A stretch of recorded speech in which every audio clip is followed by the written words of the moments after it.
ఇద్దరూ విలువిద్యను అభ్యసించారు. ఇద్దరి పుట్టుక దేవతల శక్తి ద్వారా జరిగింది. కానీ ధర్మం పట్ల వాళ్ళు తీసుకున్న నిర్ణయాలే వాళ్లను వేరుగా నిలబెట్టాయి. అర్జునుడు రాజవంశంలో పుట్టాడు. వినయ విధేయతలతో జీవితాన్ని కొనసాగించాడు. యుద్ధంలో శ్రీకృష్ణుడు స్వయంగా తన రథసారథిగా ఉన్నాడు. అన్నీ దొరికినట్టే కనిపించినా కూడా అతని జీవితం సులభంగా సాగలేదు.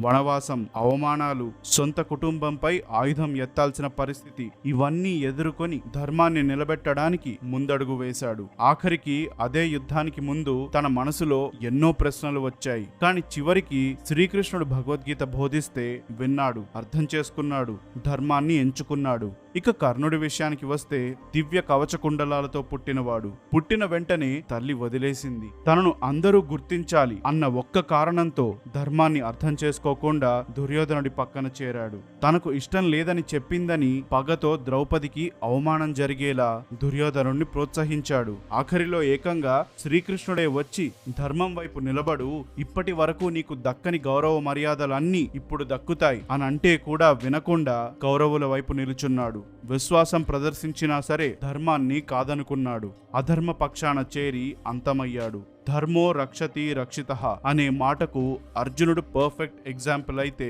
ధర్మాన్ని ఎదిరించేవాడు అదే ధర్మం చేతుల మీదుగా అంతమవుతాడనడానికి కర్ణుడు ఎగ్జాంపుల్ అయ్యాడు.